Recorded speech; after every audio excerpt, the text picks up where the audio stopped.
Tottenham fans. I want to do a video today to talk about the Frankfurt game on Thursday. The biggest game of the season so far. It's a time to prove that we can play under pressure. It's a time to prove that we can beat the away team in a Europa League.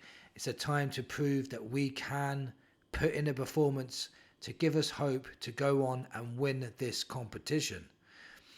I'm just saying there's still hope. If you're still in the competition, you've still got a chance to win the competition. Now, my confidence was hit massively after watching Tottenham versus Wolves at the weekend.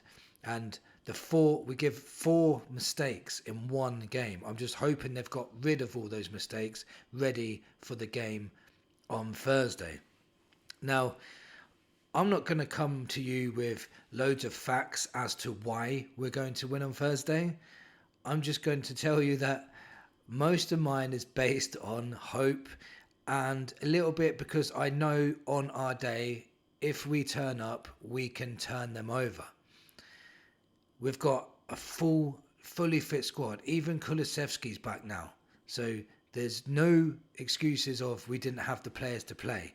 Kulusevski's not going to be match fit, but he's going to play a part in this game. I doubt he's going to start, but he's going to be a good impact player to have to come off the bench. It's going to be a huge plus for us. He can create goals. That's what we need. You know, when Maddison's not on it, it seems to be like the whole front three are not on it either. So Kulusevski would bring a lot to us, especially if it does go into extra time or something like that, and we've got a Kulusevski coming on fresh who can change things up and maybe get a goal that we need in extra time. You know, Tell looked very lively at the weekend against Wolves as well, but Sonny's had a whole week's rest. So a fresh Sonny. If it comes into extra time, we've got a lively Tell to come on. We've got Odegaard that could start on Thursday. Then we could have an impact sub of Johnson coming on. We've got lots of options to really give this a good go. One thing we definitely can't be doing is making mistake after mistake. If we do that and we do it early, if we let in an early goal again, then it could be curtains for us. We could not afford to let in an early goal against Frankfurt. We could not afford to make early mistakes.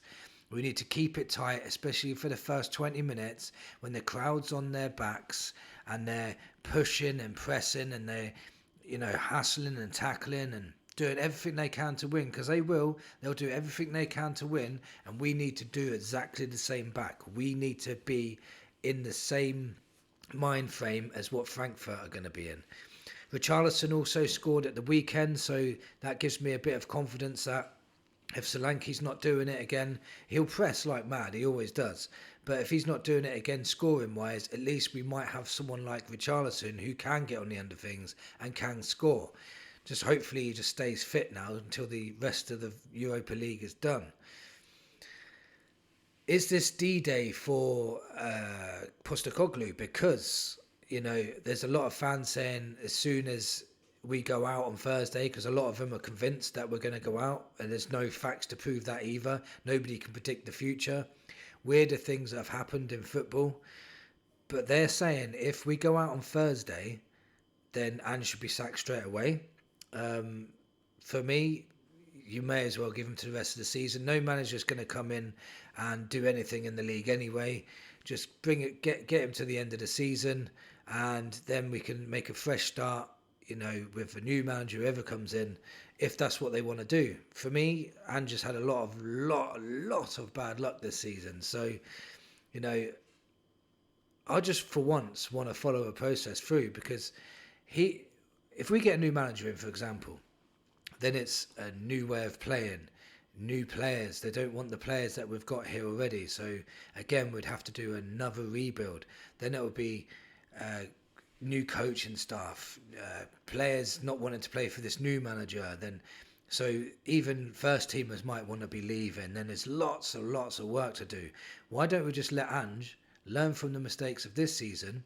He's adapting to the Premier League all the time, and maybe going into next season, he might do a lot better, especially if we don't have a lot of injuries and we have a fuller, fitter squad. He may do well. He's got us to a semi-final of the Carabao Cup, and he's got us now to a quarter-final of the Europa League, and one game away from maybe a semi-final again, even despite all those injuries. So he's not done horribly bad. He's just been really poor in the league, and that performance against Wolves was definitely unacceptable. So I understand. And 17 losses, exactly. I can't say that's not bad, and I can't say, that's not on the manager. But there has been circumstances as to why this has all gone downhill. It's not just the players being injured, it's what it affects after. It's the snowball effect after that.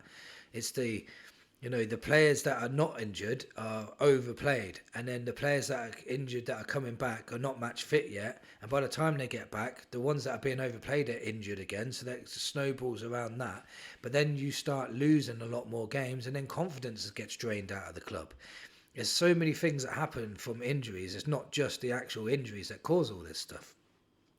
And I think at the moment we're in a bit of a rut with confidence, and maybe a massive win on Thursday will change things around. Now for me, some people are saying even if Ange Postecoglou wins the Europa League, he should still be sacked. Now for me, that's crazy talk. At the start of the season, I watched every single YouTube channel. I was watching all the media. I was listening to what everybody was saying. They all said, would you take 15th and the trophy?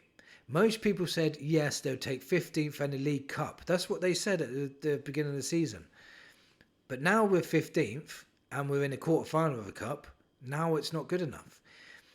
Despite all these injuries that Ange Postecoglou's had, he still prioritised the cups, just like Spurs fans wanted at the beginning of the season. He did what we all asked for, and now you're all turning on him because he's not doing well enough in the league. Maybe he couldn't do well in the cups and the league, and he prioritised the cups. But anyway, like I said, I still understand why you want Ange out, and I'm not here to convince you otherwise. I'm just giving you my point of view, because at the end of the day, there's plenty of channels you can go and watch to slag off Ange Postecoglou and all the players and how rubbish we are and how crap we are. If that's what you're looking for, you won't get that on this channel. It'll just be a logical explanation or a logical conversation. It's not going to be me going over the top about certain situations. So that's crazy talk, talking about Europa League. If he wins that, for me, the third biggest trophy you can get, it goes Premier League, Champions League, Europa League, FA Cup, then League Cup. So the third biggest trophy you can win, a top European trophy, and you want to sack the manager. The first manager that's won a trophy in 17 years, the first European trophy in 41 years, despite having all these injuries and all this negativity around the club and all this toxicity, he still pulls off a Europa League, and you want him to be sacked. That's crazy talk in my eyes. It really is crazy. Even the managers that are meant to be coming in are underwhelming for me. Thomas Frank and Marco Silva and Iriola, they're not, they'll get this branded with the same thing in 18 months' time. They haven't won anything. They're only good at managing mediocre sides. They're not going to take us to the next level. We're going to hear that in 18 months' time if we hire these managers. So, the only one that's plausible for me is probably Glasner. He is a winner and he knows what he's doing. So maybe, but at the moment we've got Ange and I'm going to back Ange. It's one more day until we're playing a Europa League quarter-final second leg to get into the semi-finals. So I want to talk positively. There's still hope for me. I still think we can pull it out the bag. I still think the players are quality enough on their day to go out and beat Frankfurt away. I do honestly believe it. When we played them in the first leg, we were much the better side. We really were. And people said, oh, well, they were holding off. Well, they didn't hold off very well because we had many, many, many chances. It was us missing chances more than them defending well. So, and if they come at us more in Germany, that's going to leave them even more open. So it's going to be a very, very good game, but I still have a lot of hope and I still think we can win this. I really do. Let me know in the comments what you think. Do you still think we can win this in Germany? Or have you already given up? Thank you for watching, and come on you Spurs!